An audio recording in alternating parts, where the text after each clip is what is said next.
물론 그들이 예수님을 따라온 이유는 자신들의 문제를 해결해 달라는 것이었습니다.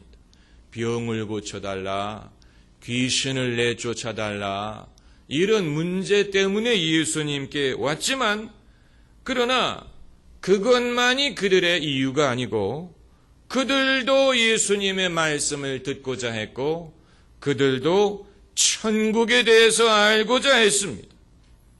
그리고 예수님은 그들을 환영하시고 그들을 맞아주시고 그들의 병을 고치시고 그들에게 천국에 대해서 말씀을 하셨습니다. 그렇기 때문에 예수님은 소수 정예 제자들뿐만이 아니고 일반 대중을 위한 공간을 준비하실 필요가 있었습니다. 그런 사람들도 듣고 받아들일 수 있는 말씀을 전할 필요가 있었어요. 물론 성경 말씀 중에 어느 부분이 헌신된 제자들에게 하신 말씀이고 어느 부분이 일반 대중에게 하신 말씀인가를 나누는 것은 쉽지 않습니다. 그것은 불가능하다고 볼 수 있습니다. 마태가 주 80년경에 마태복음을 기록할 때는 이미 예수님의 가르침은 짬뽕이 됐어요. 이미 기독교는 대중적인 신앙이 되었어요. 그렇기 때문에 그때 와서 누구를 대상으로 한 말씀이냐를 나누는 것은 무의미한 것이 되었을 것입니다. 그럼에도 불구하고 마태가 왜 이 시점에 복음서를 기록할 필요를 느꼈느냐? 원래 예수님의 가르침으로 돌아가기 위해서라고 보는 것입니다. 더 지체하다가는 예수님을 믿기는 하지만 예수님이 무엇을 가르치셨는지를 제대로 모르는 사람들이 많아질 것을 염려해서 예수님의 가르침으로 돌아가고 그것을 다시 정립할 목적으로 이 복음서를 쓴 것이라고 보는 것입니다. 좀 어려운 얘기일 수 있습니다만은 신학자들 중에는 마태가 복음서를 쓴 이유 중에 하나가 당시 널리 퍼져 있던 바울의 신학을 견제하기 위한 것이다 라고 보는 사람들이 있습니다. 바울은 기독교 발전에 크게 이바지했지만 그에게는 많은 반대자들이 있었어요. 바울이 너무 믿음 쪽으로 치우친다고 보는 사람들이 있었습니다. 그 중에 하나가 야고보입니다. 예수님의 동생 야고보가 야고보서에서 행함이 없는 믿음은 죽은 믿음이다 라고 강조한 것은 바울의 가르침을 염두에 둔 것이라고 보는 사람들이 있고, 바울을 견제하고자 했던 또 다른 사람이 마태입니다. 그래서 마태복음에 내가 율법이나 선지자를 폐하러 온 것이 아니고 완전케 하려 왔느니라.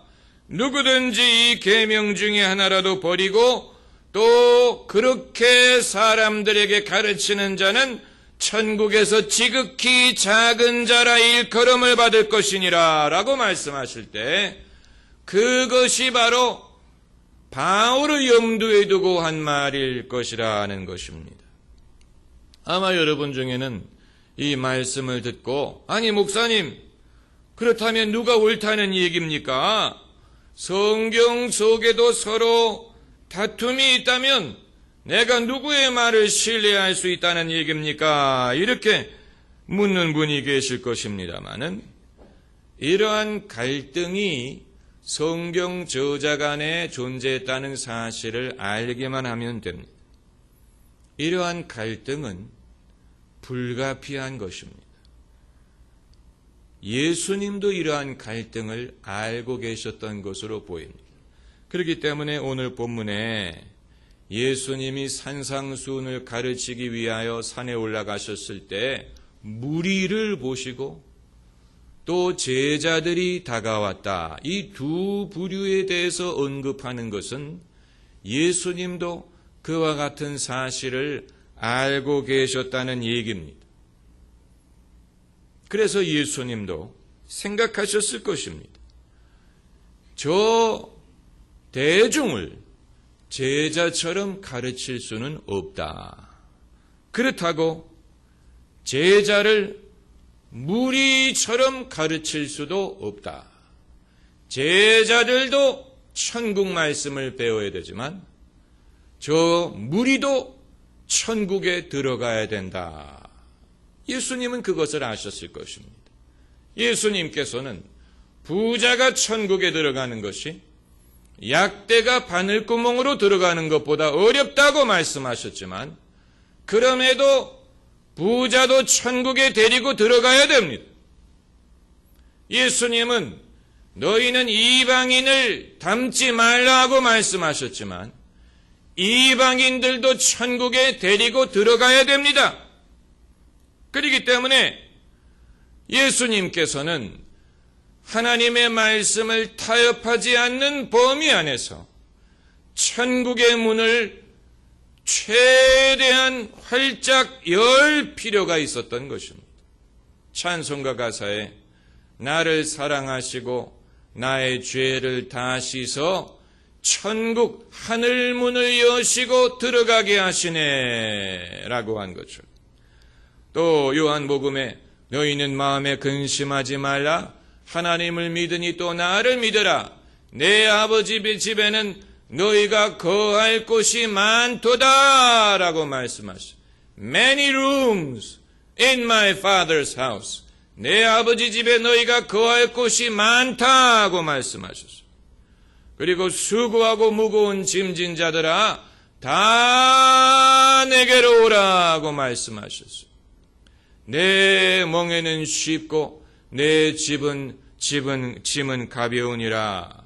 만일 예수님의 가르침이 그렇게 힘들고 어려운 것이라면 예수님은 내 짐은 가볍고 내 멍에는 쉽다고 말씀하실 수가 없었을 것입니다.